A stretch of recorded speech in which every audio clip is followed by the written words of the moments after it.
And so there'll be a lot of, I was going to say hands-on, that's probably not the right word, but we'll be doing a lot of meditation. And for example, today we'll be doing the offering practice of prostrations. And so we'll be doing a meditation on the merit field, right? And then how to do prostrations. So then for the rest of the classes, if I can just give you a quick overview so you have, this was not on the website because I just developed this. The second class, which will be next Sunday, will be how to generate and maintain faith in the triple jewel, Buddha, Dharma, Sangha. And so we'll be focusing on some of the daily prayers that we commonly offer. So go through each of those.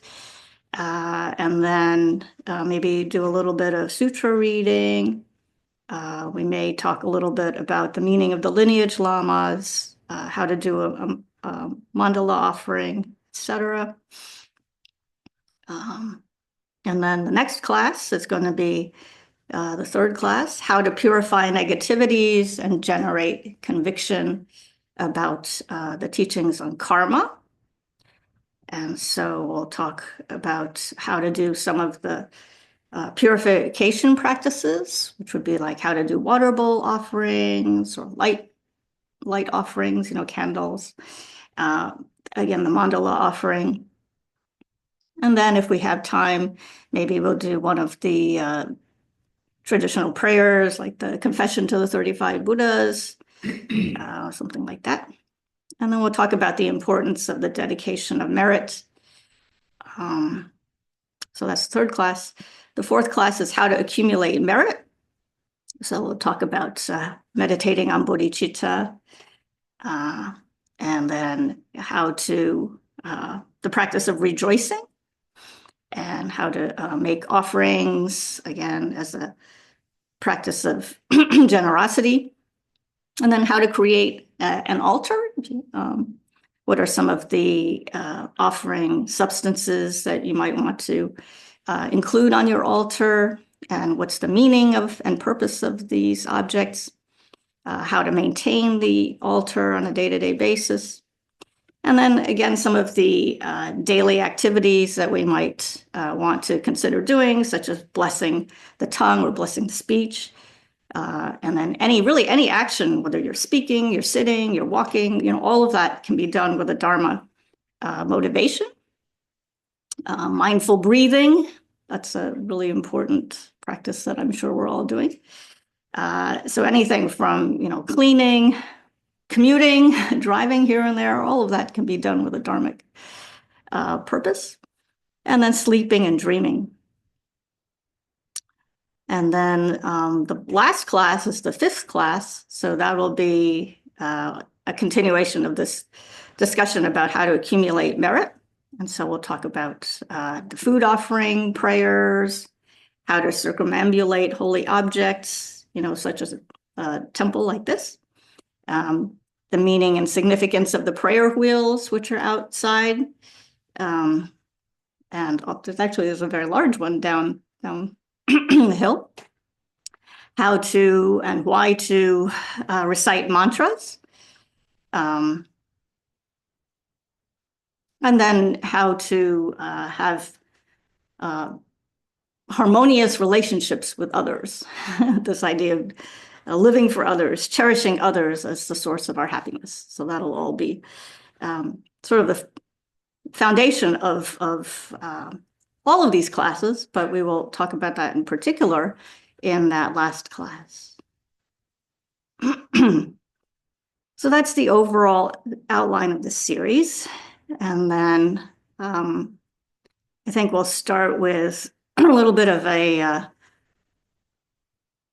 guided meditation, just a short guided meditation to help us set our minds and direct our minds towards this idea of taking refuge. So Please just sit comfortably.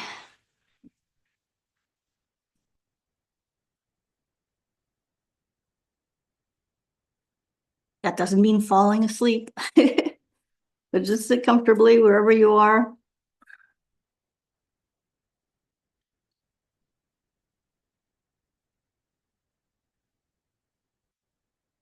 And when we first open our eyes in the morning, right, we can rejoice that we made it through the night. I do this every morning. Like, wow, I made it through the night. And then we can reflect, regardless of how difficult my circumstances might be right now, or might appear to be right now, I can put my life to good use.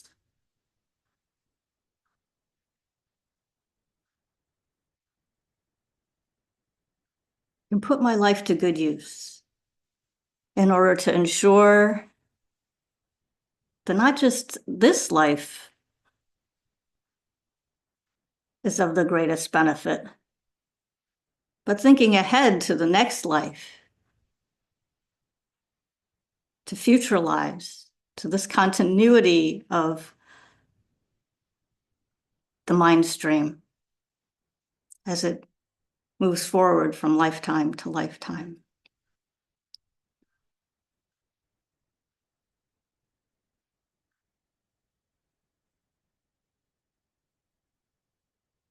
In order to do that, we have to reflect that any pain that I'm experiencing right now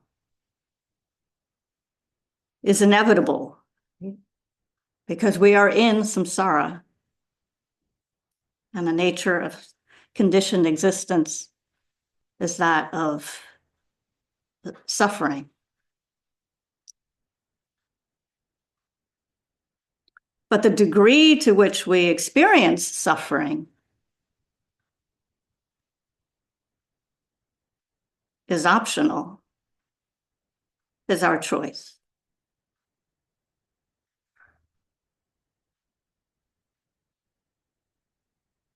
And it's important to remember that assuming that I will be around in 5, 10, 20, 30, 40 years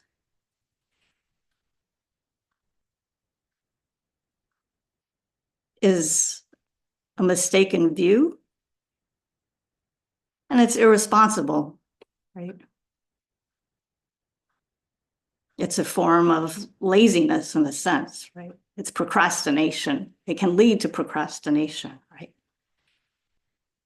Because we all know that the uncomfortable truth is that, we could die at any moment. We could die at any moment.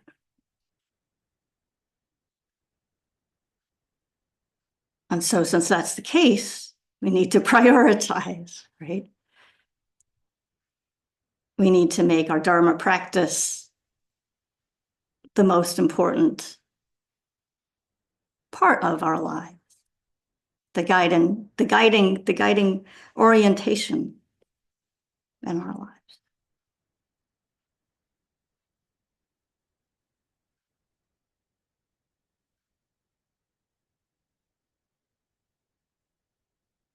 And so we can think, wow, I'm so incredibly fortunate to have this precious human rebirth.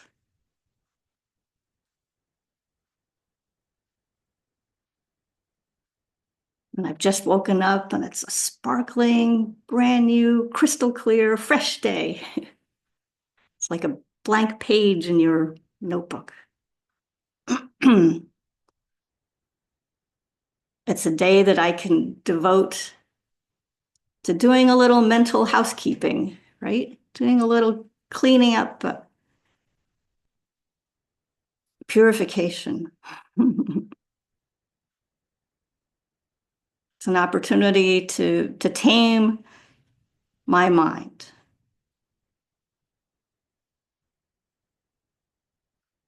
It's an opportunity to truly find joy in helping others.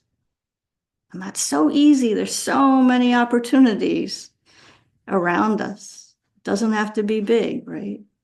So many opportunities to make somebody else's day just a little bit better. And whatever happens today, I know that I can handle it. I'm confident that no matter what happens, whatever, seems difficult, right? I know how to handle that situation. And why is that? That's because I've been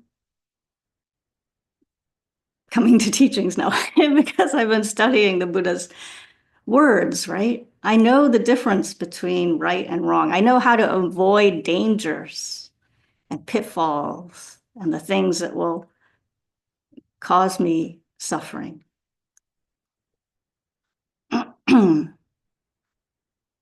I know how to make the correct choices that lead to happiness.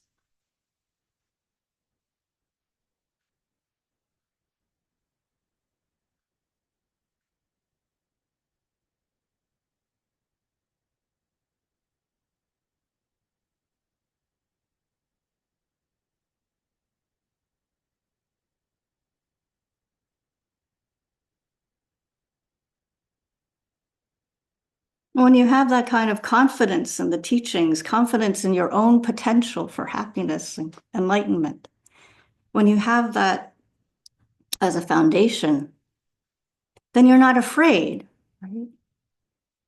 You're not afraid. You're not anxious. You're not running for cover.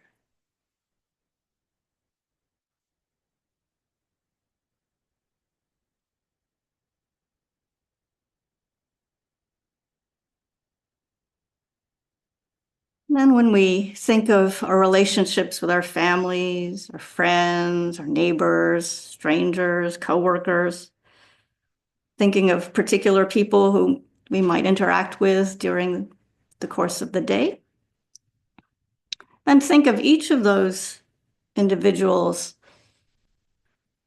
as someone who's very, very, very precious, as a precious teacher.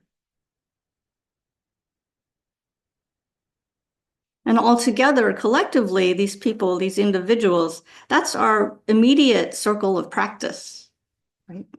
Those are the people that we can relate to on a one-to-one level, right?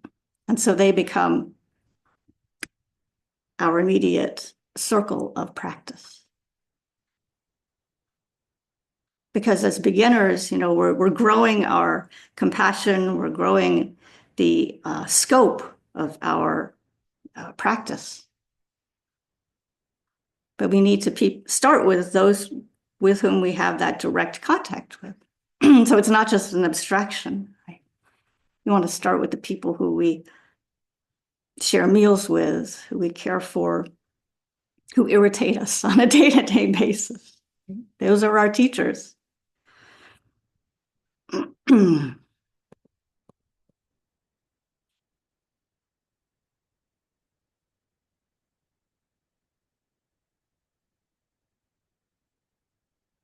And so much of the suffering that we experience on a day-to-day basis, let's face it, it's in relation to people.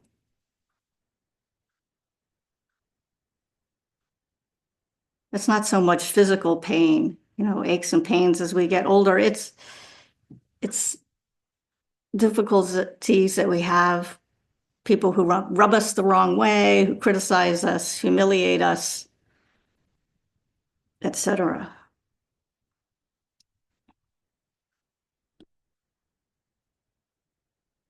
And what's the reason for that?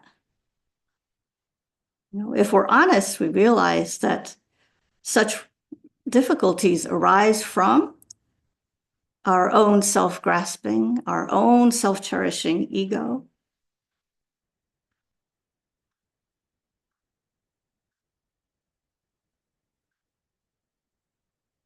It all comes back to me, me, me, me, me.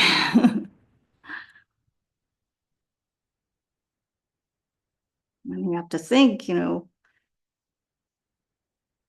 it's not just a one-time thing, right? I habitually create all kinds of problems and conflicts and stress.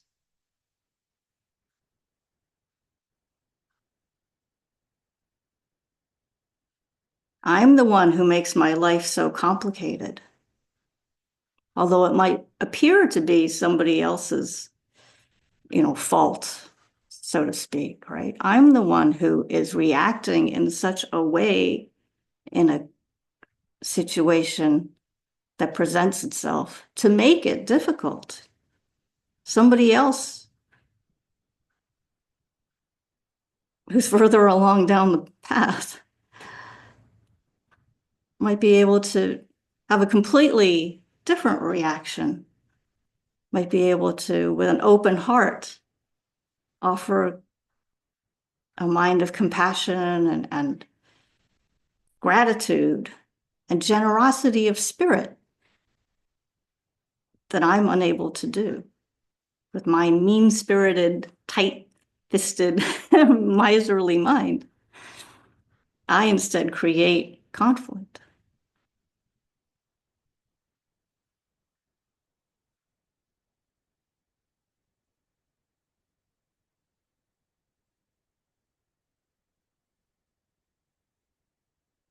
I make my life so complicated, and not only that, I just suck everyone around me into my whirlpool of drama and emotions.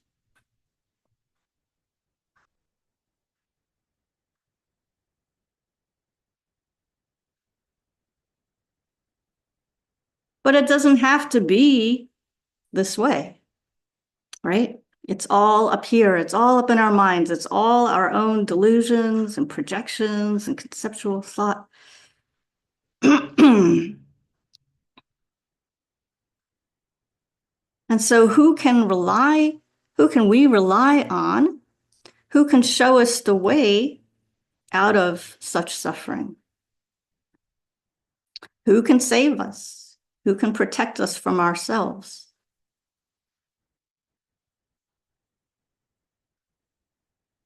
We who are the creator of negative karma and our resulting misery.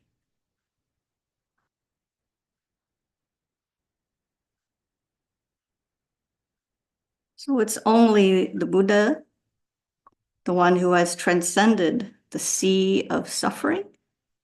Only the Buddha can guide us. Take us all the way to enlightenment through his teachings, can point the way to liberation and freedom.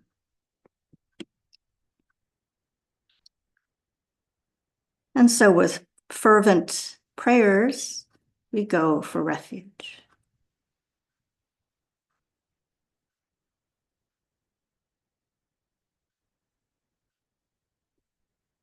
And so we're going to recite the refuge prayer together.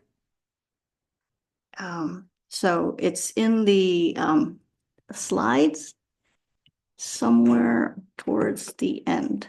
Slide number. You got it. Oh, you're fast.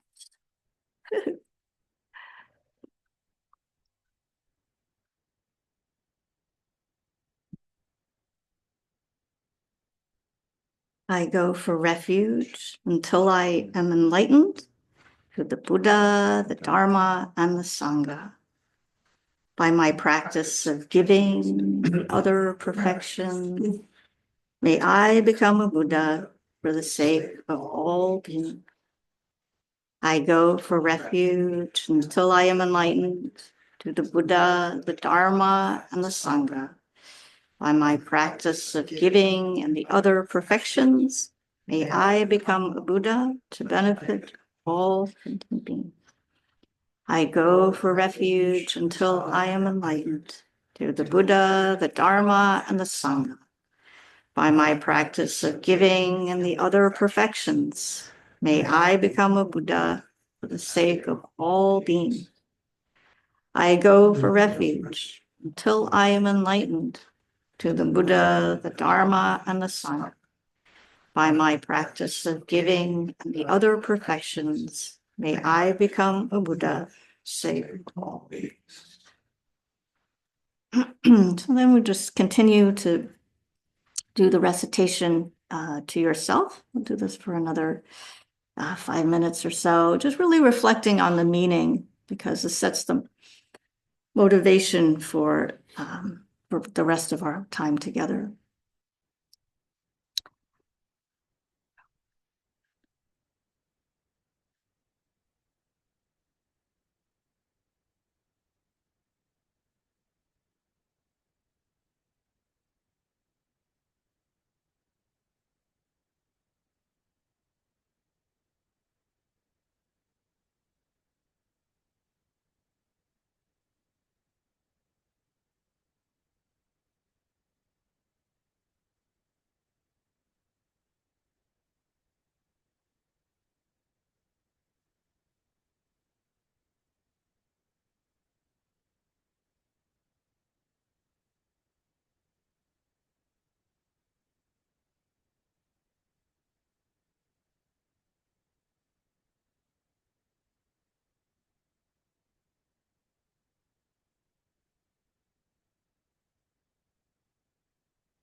Yay.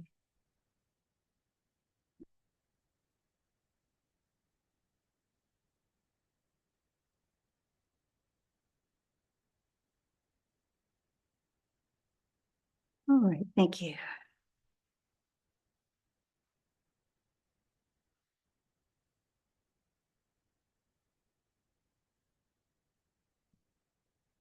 So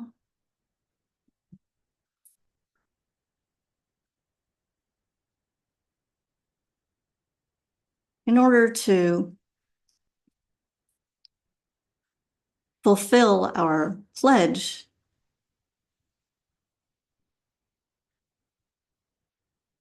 to go for refuge until I attain enlightenment, right? In order to make that come true, and we need a consistent daily practice.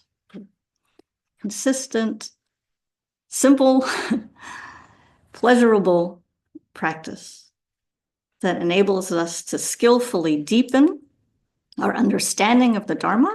And that can include, study and meditation, as a way of increasing our faith and maintaining and reinvigorating our inspiration. So this is a lifetime commitment, right? Not just in this lifetime, but many, many, many future lifetimes. It's a commitment to our Dharma practice. It's our top priority. It's a change in focus from the needs and concerns of this life to that of our future lives. Right? That's the heart of the Buddhist practice. And so everything becomes our Dharma practice, right? Every action of body, speech, and mind is infused with this sense of going for refuge.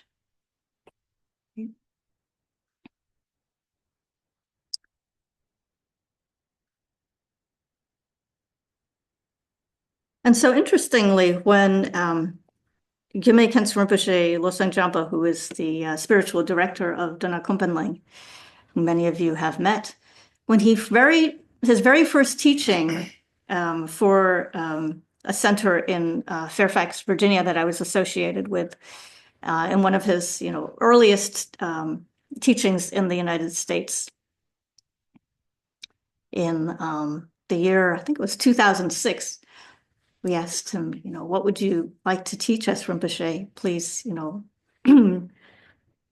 you choose what's best, which you think is most suitable for us as beginners. And the topic that he chose was refuge. He gave a beautiful teaching on refuge. And so the refuge prayer, which we just recited, you can see that it encompasses the entire path to enlightenment. Everything is right there, right? It's this idea of, through our practice of generosity and the other perfections, right? All the other perfections, the practices of a bodhisattva, right? Being generous, living an ethical life, making those good choices, practicing patience, never giving up, and then cultivating calm abiding and, of course, wisdom. All of those are methods to help us overcome our self-cherishing, to cut through our ignorance, right? To eliminate all of the negative emotions that then create suffering. And so as we reflect on the meaning of refuge, refuge in the triple gem, then you need to break it down and you need to think, okay, what are the good qualities of the Buddha? What are the qualities of the Dharma? What are the qualities of the Sangha, the community of supportive practitioners, who guide us on the path? Remember what they represent. Remember their value and their significance, right? And all of that, inspires us to also reflect on our own potential for enlightenment, and the fact that as human beings, then we have everything that we need to attain enlightenment, even in this very lifetime, And then reflect on the reasons for taking refuge. What are the main reasons why we need to go for refuge? And we touched on that already, but in a nutshell, it's fear and faith, right? Fear and faith. And so that comes back to the Four Noble Truths, right? The capacity to free ourselves from the suffering of the lower realms and the workings of karma, right? Reflecting that everybody is subject to karma, even if you're somebody who's very rich and famous, of a very high status, even those people, they might think that they're so mighty and powerful and they're billionaires, maybe even trillionaires. But, that doesn't matter. Karma applies to every single being. So it's fear, meaning fear of ordinary conditions, ordinary samsaric suffering, birth, old age, sickness, and death. But it's also fear of our own selfish minds, right? Fear of our own tendency to judge, to discriminate, to be prejudiced, to pick and choose, right? So it's fear of that as well, those tendencies of mind. And so, we need to remember that when we take refuge, particularly if we take the vows, then we are putting aside any other faith that we might have believed in the past, right? When you take refuge in the Buddha, Dharma, and Sangha, then you're putting aside any other views.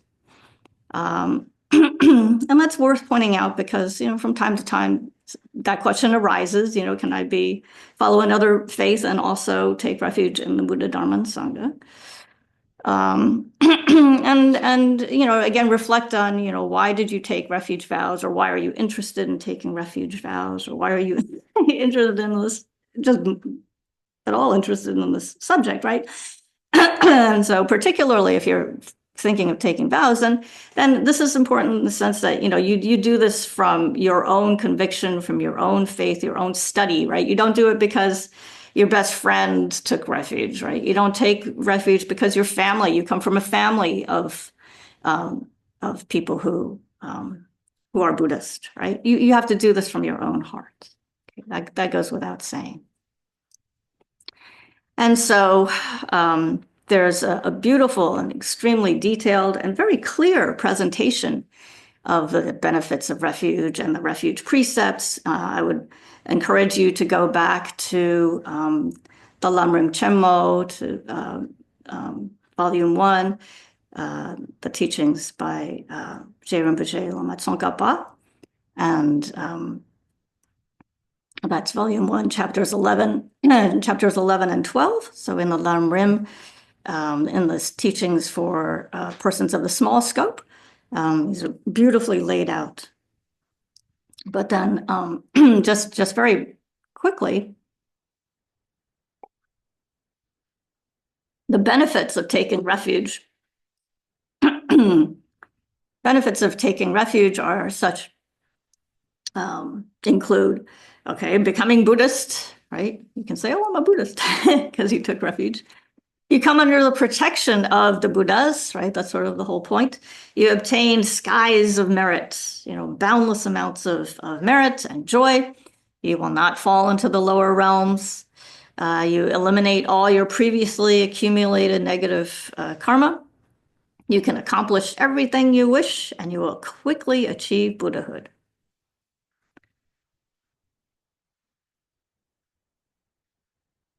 So essentially, by taking refuge, we're finding, the guiding principles, the principles to live by, right?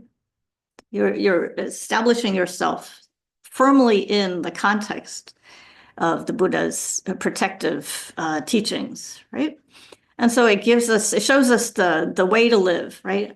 It shows us how to live in an ethical way. So what does ethical conduct mean?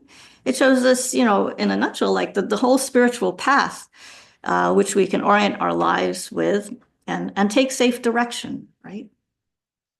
And so, the good thing is by doing so, then there's no more hesitation. There's no more doubt. There's no more running around, well, is happiness, behind this door or is happiness, behind the other door, right? Is it in this location or no? Do I have to move, to Nepal to find happiness? Do I have to go, to some cold, dark cave somewhere? Right? You don't need to waste your time. You don't need to, waste your emotional energy, just seeking meaning and purpose elsewhere, right? The point is that by taking refuge, hey, you've already found it. Okay, this is it. And now you're good. You've got the roadmap, right? You know where to go, and you've got very detailed instructions on how to get there, right? It's all in the teachings. So if you accept all of that, and as you go step by step, right, you need to, of course, you're checking, you're analyzing, you're making sure that, the teachings are accurate and that they're that they the Buddha always said, don't just say take everything at face value. You need to investigate the meaning, examine every little bit of the Buddha's teachings, right? So that's important to do. But that being said, this is, as they say, a tried and true method that's worked for countless living beings who have attained enlightenment. So you need to just see if it's going to work for you, for where you are right now, right? Okay.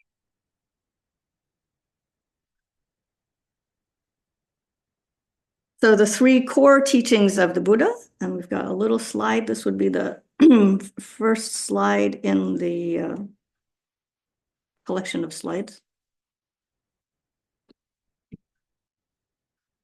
Are to refrain from harming others, instead to help others, right? And to subdue our minds. Those are the three core ideas. Okay? Refrain from harming others and instead help them. And we do so by subduing or taming our own minds. Those are the core principles. Okay. Any questions so far?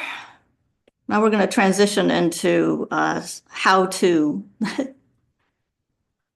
go for refuge, when to go for refuge, and then how to do prostrations with the practice. So, any questions?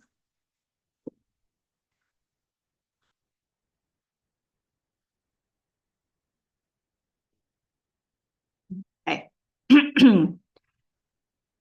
So, in terms of the refuge prayer itself, so we can recite the refuge prayer, going through the type of thought process that we just went through in terms of setting the motivation and reflecting on the benefits, etc. But try to do that 3 times in the morning. So maybe when you just wake up, the first thing you do is you've memorized the refuge prayer, right? Everybody's memorized it by now. Memorize the refuge prayer. Recite it 3 times in the morning and 3 times in the evening, maybe when you're going to bed. But the number of recitations isn't really as important as understanding the meaning, right? So the great teachers always tell us that, it's not a question of saying 100,000 refuge prayers. It's a question of saying one perfectly, right? And so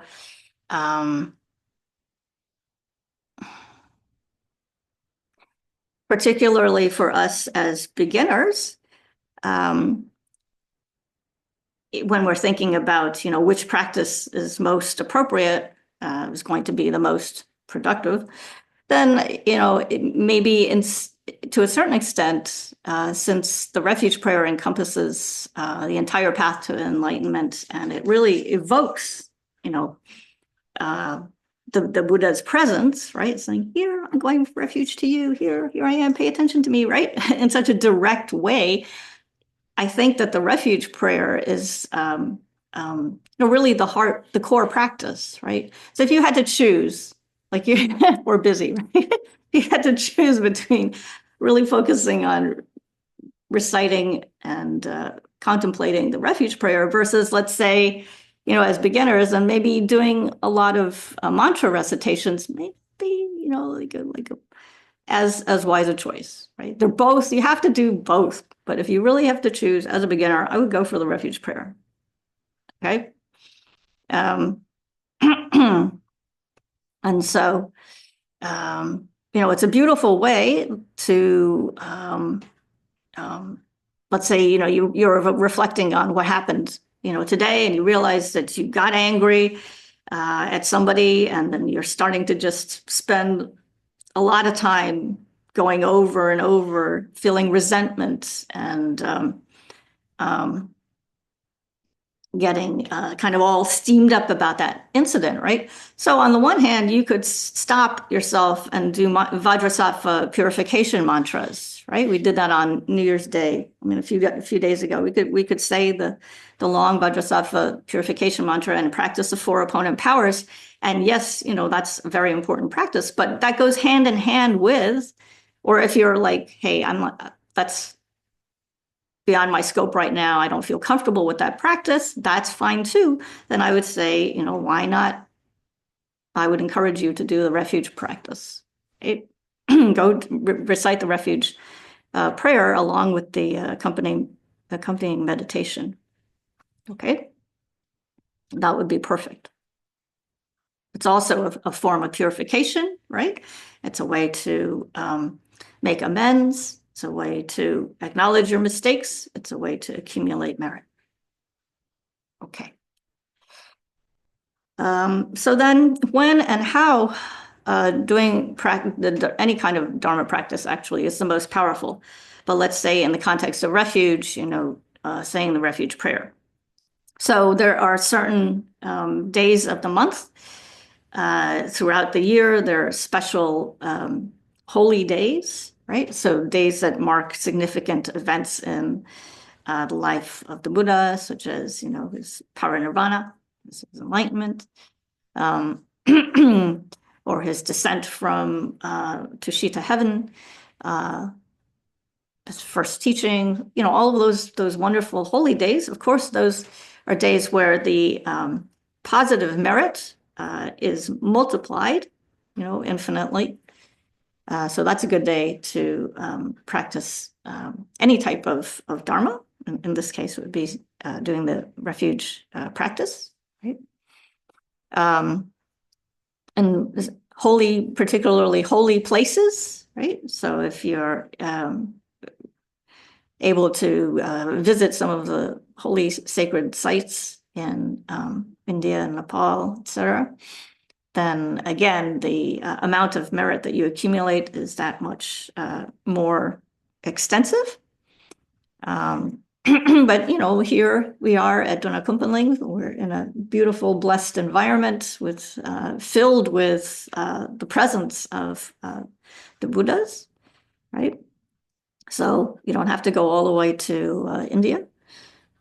And then the field that you're offering your practice to would be, all of the spiritual teachers with whom you have a connection with, like Khensa Rinpoche, His Holiness the Dalai Lama. Maybe you've, met him and attended his teachings or studied, from his books, et cetera, et cetera. Okay.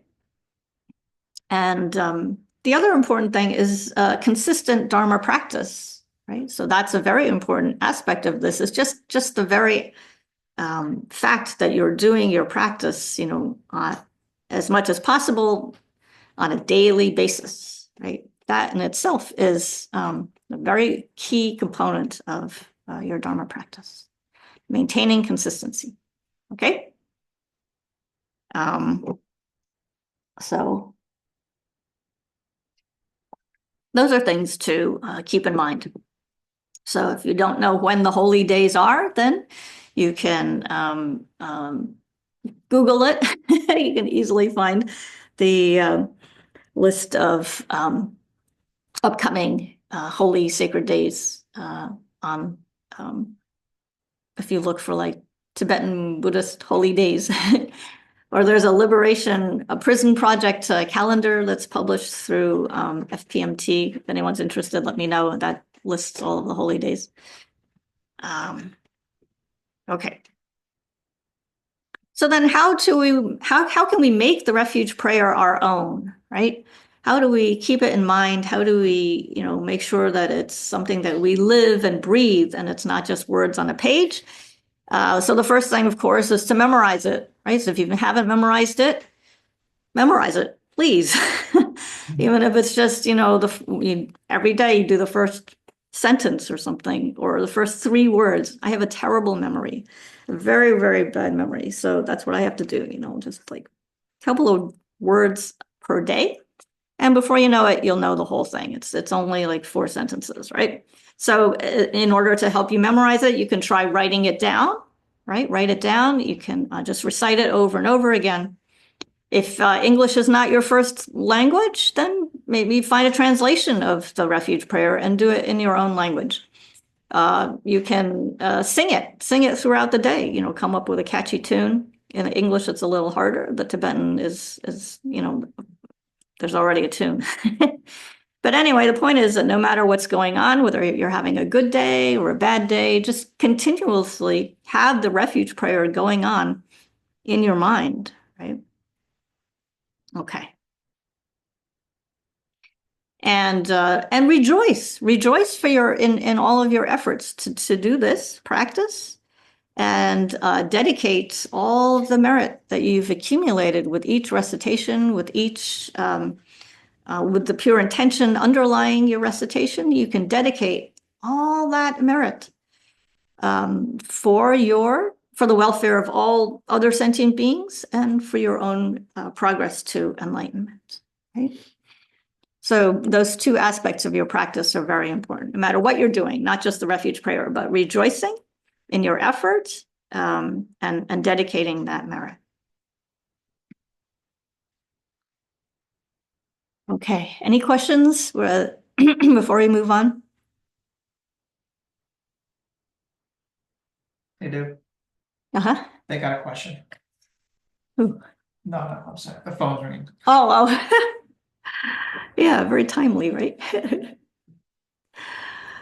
Okay, so we're going to talk about how to do prostrations. I'm sure some of you already know how to do prostrations, and some of you may never have done prostrations. So we're going to go on the assumption that we've never done prostrations, and take it from there.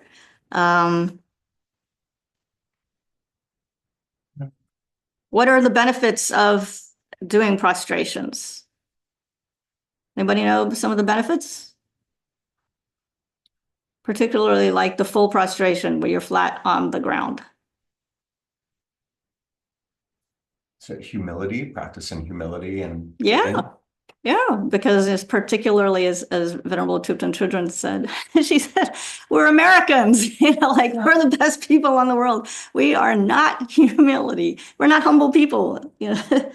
So anyway, yeah, it overcomes pride, right? Because you're prostrating to whom?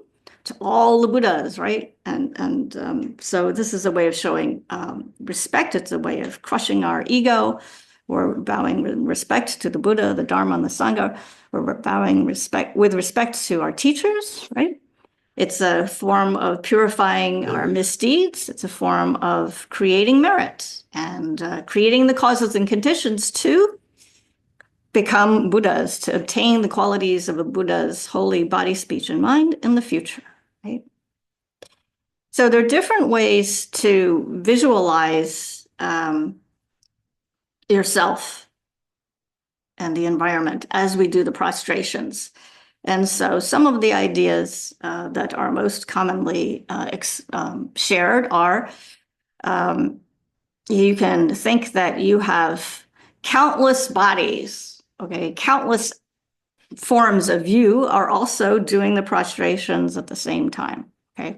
And it's not just filling the expanse of space. This is in 3 dimensions. So, there are many of you going on the surface of the earth, but there are many countless bodies of you also going down towards the center of the earth. Okay, so the point is just, you know, many, many yous. They're all making, doing prostrations to the Buddhas, right? You can even think that each body has infinite heads, you know, many, many heads. So that's quite difficult, but if you can do that, great. So the point is that the more detailed you can make your visualization, the better. But you don't have to do that, right? And so the idea, you know, you might ask, you know, why so many bodies, right? So the idea would be that, you know, these are like representative of all of your bodies from beginningless time. And so they're all here now as human beings. And so great, you know, the more the merrier. We're all doing prostrations to the Buddha.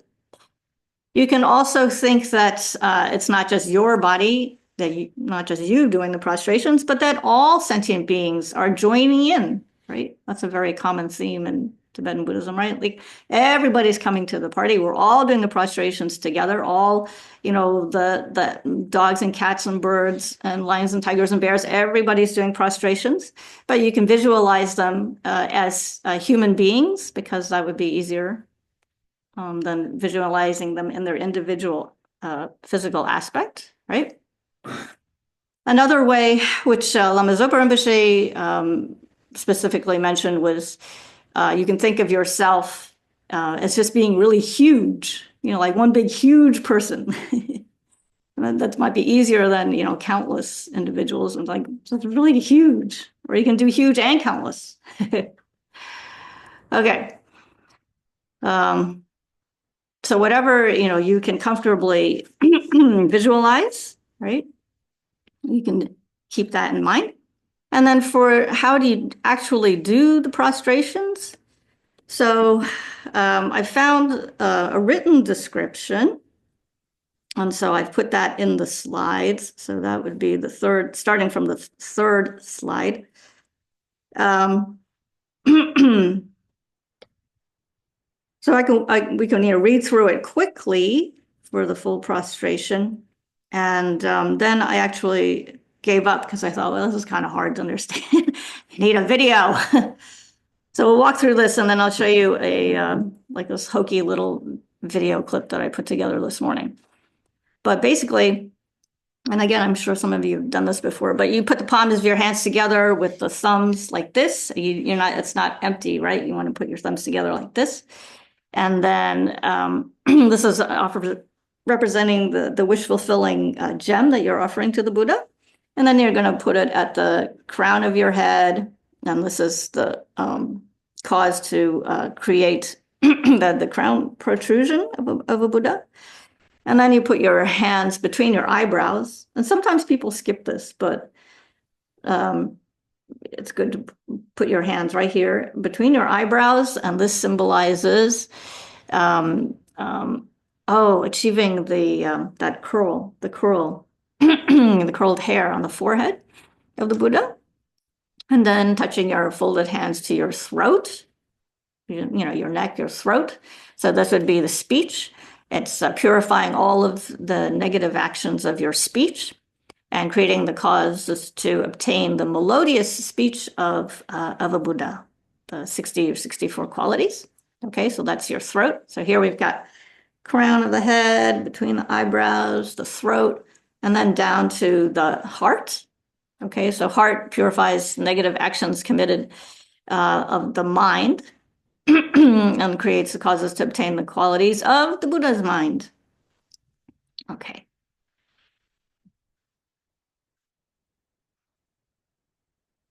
And then as we're doing that, then we can think that white light and nectar from each of the Buddhas.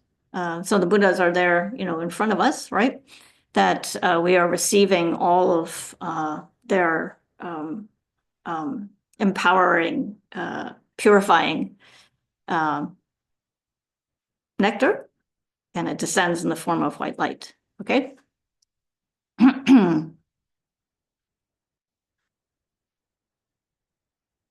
So for each place, so if we're at the crown, then the Buddha's, sending white light that touches us at the crown, and then between the eyes, in each of these locations, then the Buddha's sending down this purifying white light or white nectar that touches us.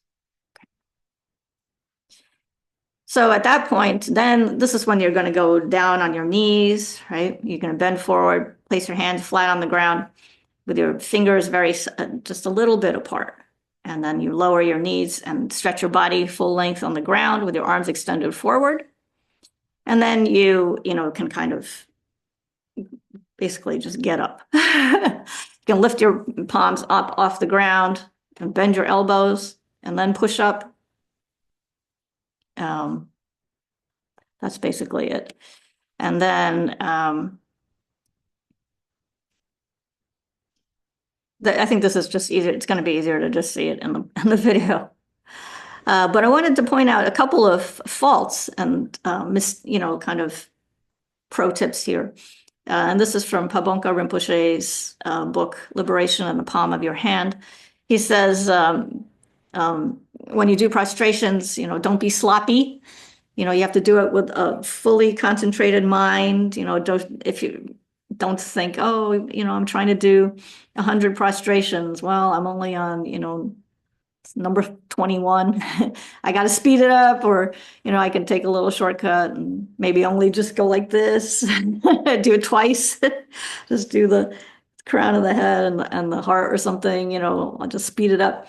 You can't do that, right? So again, the idea is to do one prostration really well instead of 100 sloppy ones, okay? If you cup your hands when you get up, if instead of having your hands, I said the hand should be flat, right? If you're going like this or doing anything not flat, then you'll be reborn with an animal that has round hooves. So you don't want to do that. So keep your fingers, close together and flat. And by doing so, if your hands are in the correct position, then you will obtain in the Buddha's hands and feet, between the toes, there's a web of light. And don't ask me what that signifies, because Pabonka Rinpoche didn't give any, they didn't go into more specifics in the section of the book that I was reading. You should get up quickly, like a scurrying fox. I love that. Like a scurrying fox, you should get up quickly from being on the ground in order to be freed from samsara swiftly. Okay. So the point is, you don't want to remain on the floor. And, as you get tired, believe me, when you're doing a lot of prostrations, it's very tempting to just kind of lay on the floor. But if you do that, then you might be reborn as an animal that crawls on its belly like a reptile. You might be like a snake, just. Question specifically about something you just said. You've taken refuge vows, so you are not going to be reborn in lower realms. But if you do your prostrations incorrectly, you could be born in the lower realms. So how does that? Yeah. How does that work? I think right, and I think if you went out and and you committed any of the 5 heinous crimes, you killed somebody, then taking your refuge vows. I think it sets like an overall context, but I wouldn't take it. That doesn't mean that you can't really mess it up and still end up in the lower realms, right? Well, So it's it's like future life. It's a baseline. The subsequent life, It could be, yeah. not the immediate. Yeah. That's true. It applies in the context of the future Finish lives. when you're on the floor. Yeah. Finish with the crown prostration. Right? Yeah, and I think that's in the video. Yeah.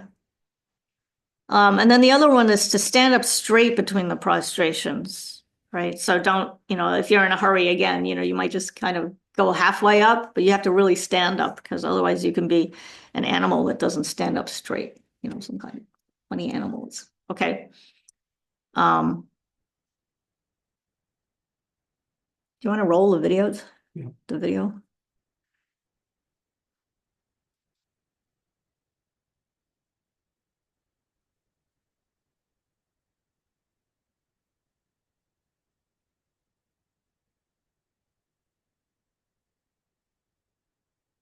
So there's 3 shots. The first one is just the first initial hand gestures, right? Then you go down.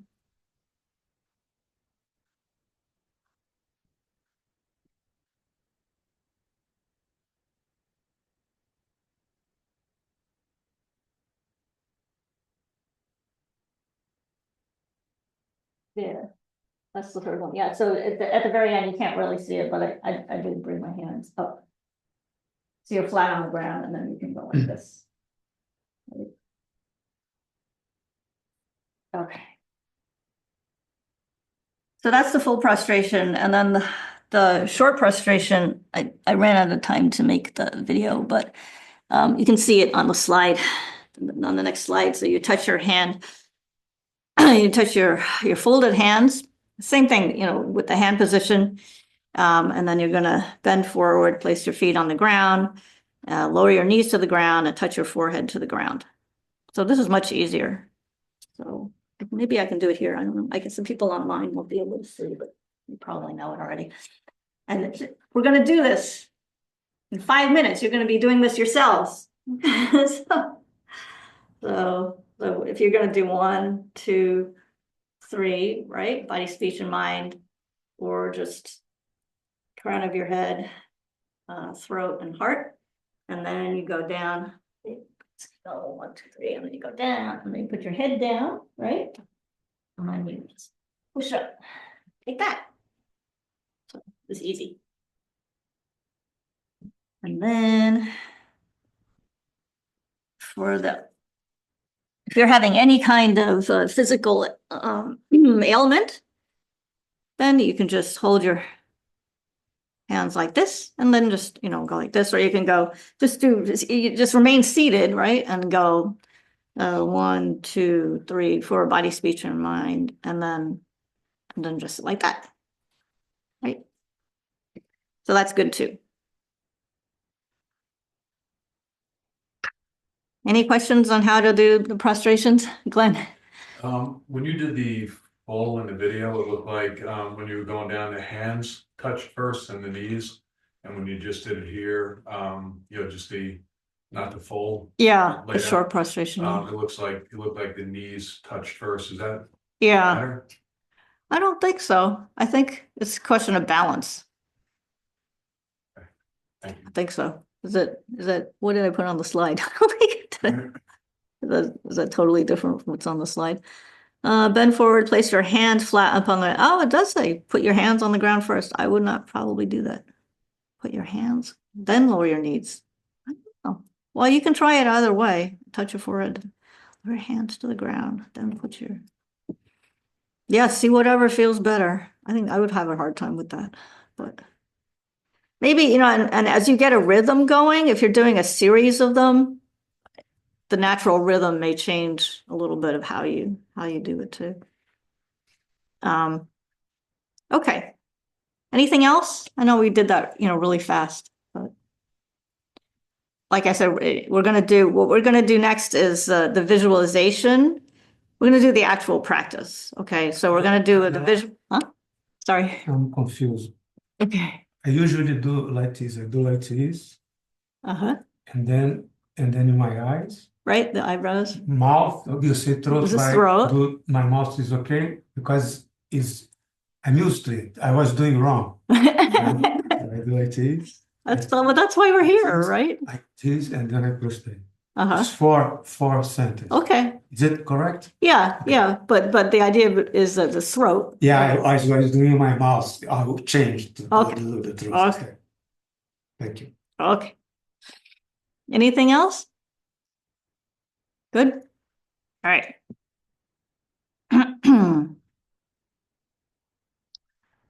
So we're going to be doing the visualization of the merit field in the Gaelic tradition. There are many, many different ways to visualize the merit field. But Tribble, this is after the description of the full prostrations, the slide. I'm gonna try to get a bigger copy of that. Yeah. It's a little hard to see.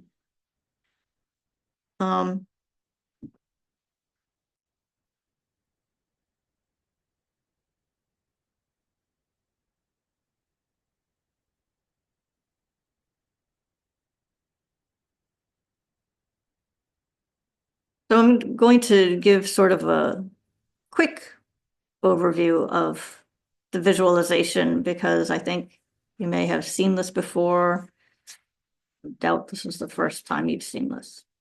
And you could spend weeks just describing the merit field. So we're not going to be able to do this in detail, but I would, of course, encourage you to go back and study this and work with this visualization so that it becomes, second nature, because it's so, so, so, so important, right?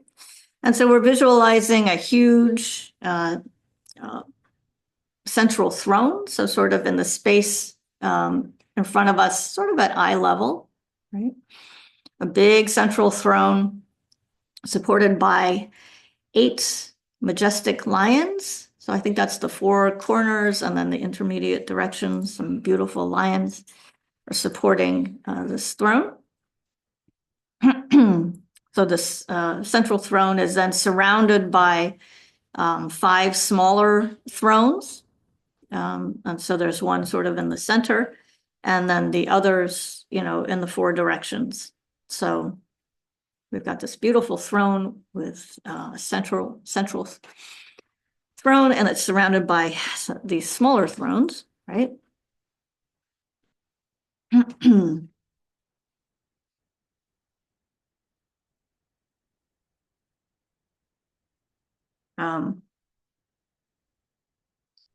Shakyamuni Buddha then is seated on the higher central throne.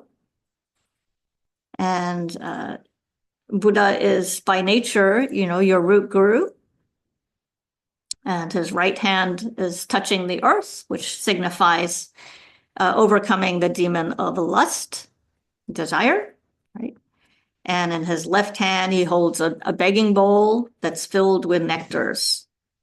And the nectars are the all-curing nectar, which is the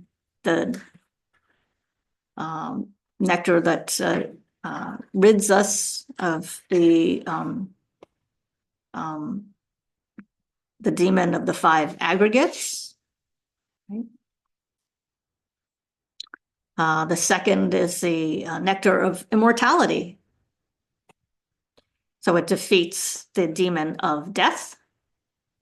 The third is the uncontaminated primordial wisdom, which defeats and overcomes all demonic illusions.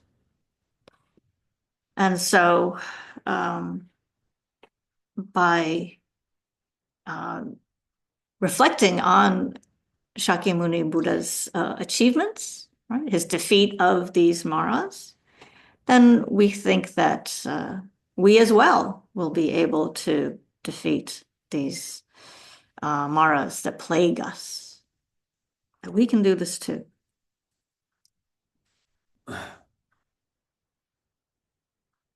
At Buddha's heart is Vairochana. The wisdom being is at Buddha's heart, Shakyamuni Buddha's heart. At Vairochana's heart center is the concentration being. So it's the blue syllable hum. And so they're nested. The Shakyamuni Buddha, Buddha's heart is Vairochana. Vairochana's heart is concentration being the blue syllable hum.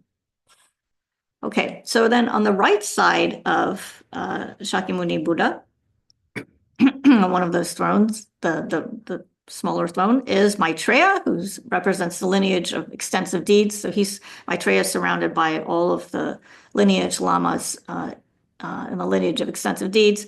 On the left is Manjushri, representing the lineage of the profound view.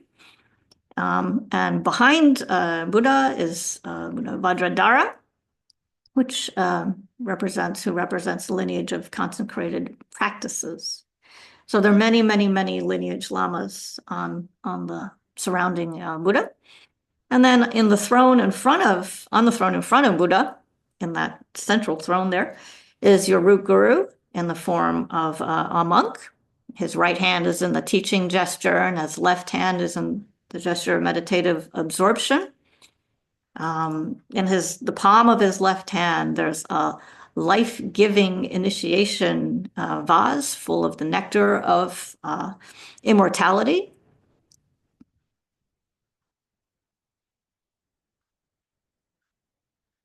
And then seated below the throne was Shakyamuni Buddha and the lineage lamas then. And the first level, so it's like a series of tiers.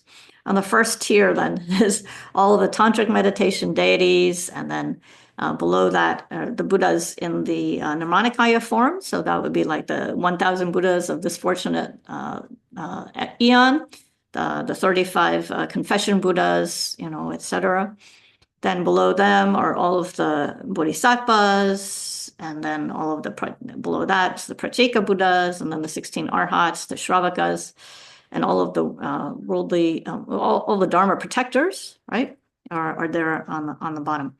So then, as part of the visualization, in front of each of the figures, think that there is a beautiful palm leaf book. So it's a book made out of palm leaves representing the Dharma, the Dharma's Dharma teachings. Each book is wrapped in silks with colorful bookmarks, beautiful soft silks, different colors with these colorful bookmarks. And they speak the words that they contain in order to teach you the Dharma. So the books are talking books. And then in your visualization,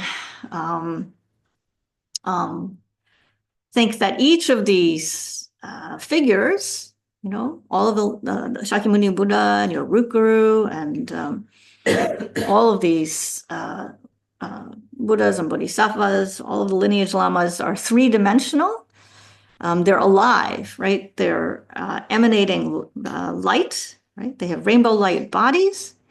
They're debating the Dharma among themselves. They're talking, they're discussing. And Pabonka Rinpoche says that there's a great deal of activity going on, okay? So some are sending out emanations to help beings, throughout the universe. And some of these emanations are then returning and being reabsorbed into the Buddhas, right?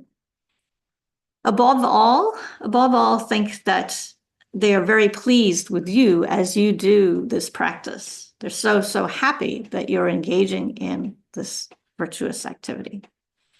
They're smiling, right? They're sending down these waves of purifying nectar and increasing nectar, okay?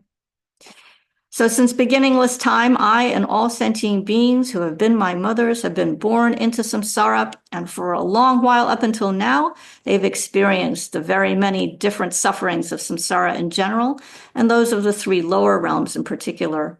Even now, it's hard to understand the extent and depth of that suffering. But I've gained something special that's difficult to achieve, and once achieved is most beneficial, the optimum human rebirth. It's difficult to meet with the precious teachings of the Buddha, and now that I have met with these teachings, if I don't achieve pure and complete Buddhahood, the best form of liberation from all the sufferings of samsara, then I must again experience the whole range of sufferings that samsara in general involves, and most importantly, the sufferings of the three lower realms. The power to protect me from these sufferings resides in the Guru and the three jewels. So for the sake of all sentient beings and my former mothers, I shall achieve complete Buddhahood. I therefore take refuge in the Guru and the three jewels.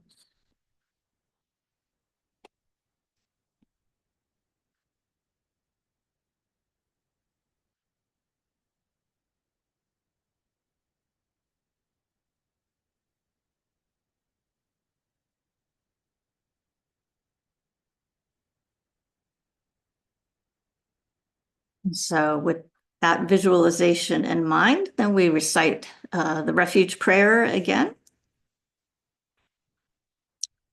The refuge prayer is in the slides towards the end there.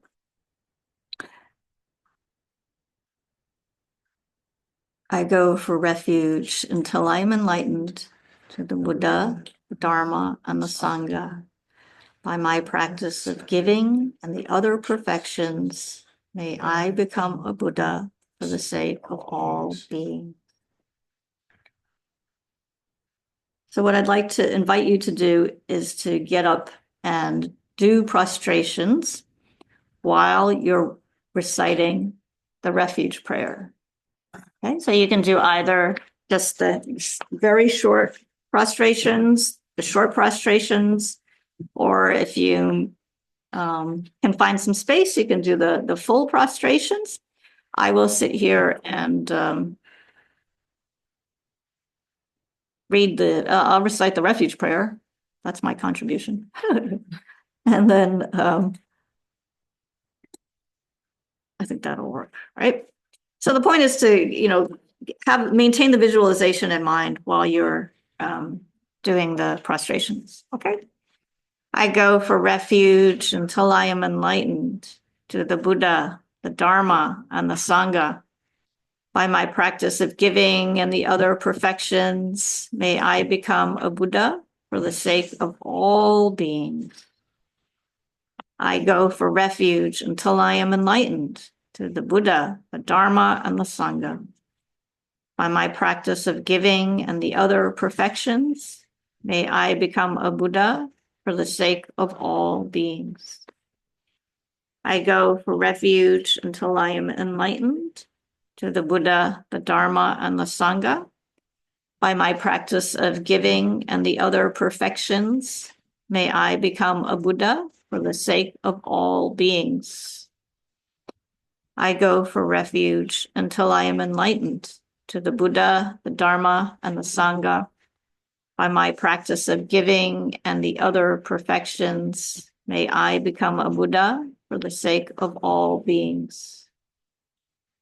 I go for refuge until I am enlightened to the Buddha, the Dharma, and the Sangha. By my practice of giving and the other perfections, may I become a Buddha for the sake of all beings. Last one. I go for refuge until I am enlightened to the Buddha, the Dharma, and the Sangha. By my practice of giving and the other perfections, may I become a Buddha for the sake of all beings.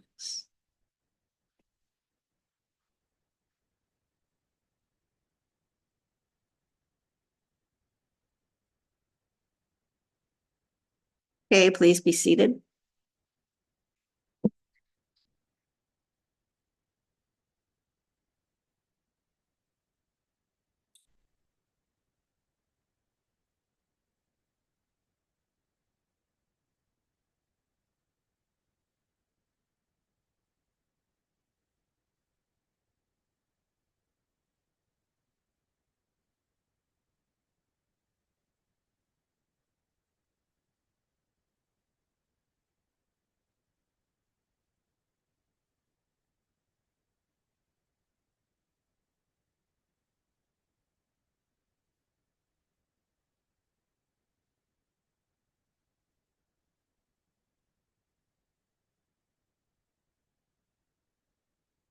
You'll then think that from Buddha Shakyamuni's heart emerges a duplicate image of himself, which then dissolves into you, descending from your crown all the way down.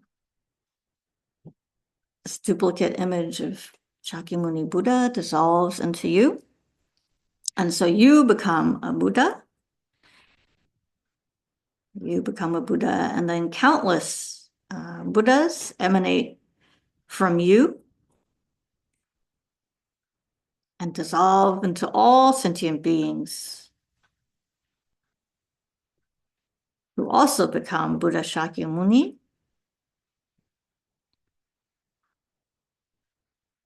by nature.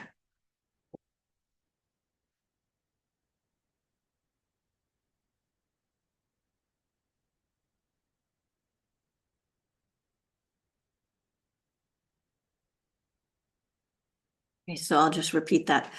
From Buddha's heart emerges a duplicate image of Buddha Shakyamuni, right?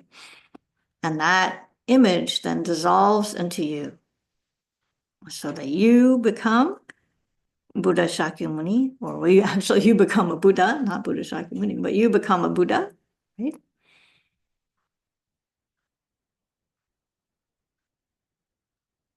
You become a Buddha.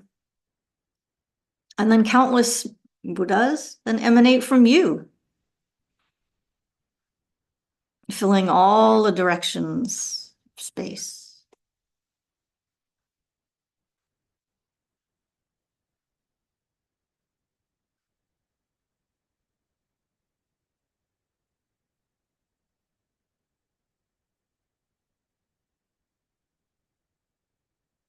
These countless Buddhas emanate from you, and they dissolved into all sentient beings, wherever they might be, in any of the 6 realms, right? All human beings, all animals, all of the different levels of hell, the cold hells, the hot hells, the crushing hells, all the gods and the demigods, right? You're sending Buddhas to all different realms, transforming all sentient beings into Buddhas.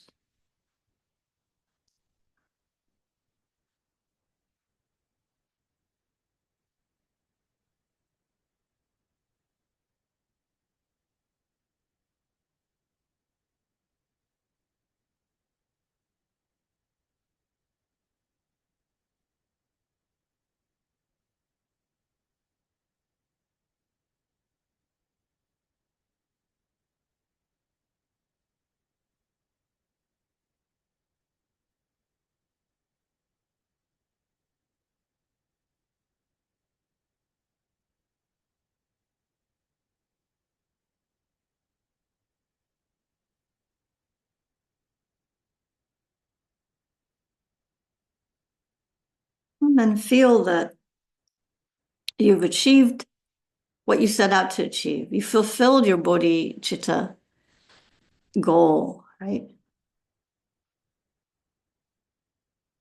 And so that's a cause for rejoicing.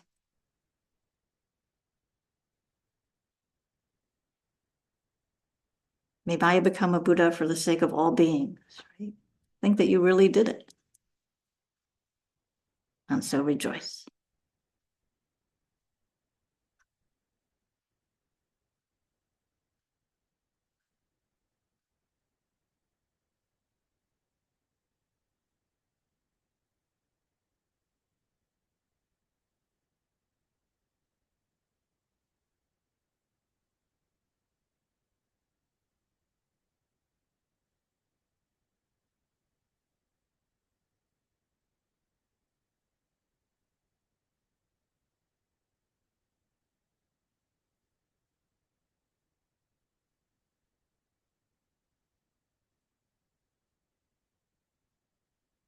Okay. And the dedication prayers, which are on the very last slide.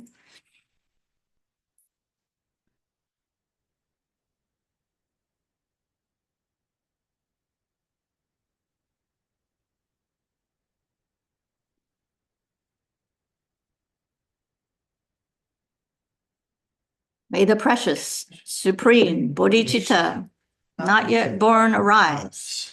May that arisen not decline, but increase more and more. And the next one. In the land encircled by snow mountains, you are the source of all happiness and good. All powerful Shenrizik Tenzin Gyatso, please remain until samsara, so that your holy deeds may bless the nature of fortunate disciples, and that the Lord of 10 powers teachings and realizations spread. You shine the lamp of logic for intelligent minds, spiritual friend who shows the way. To you we pray.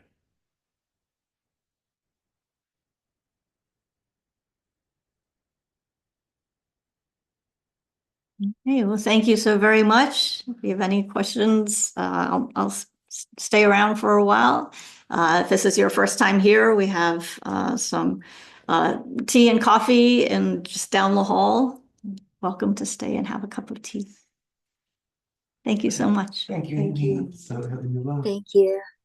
You're gonna put this on YouTube?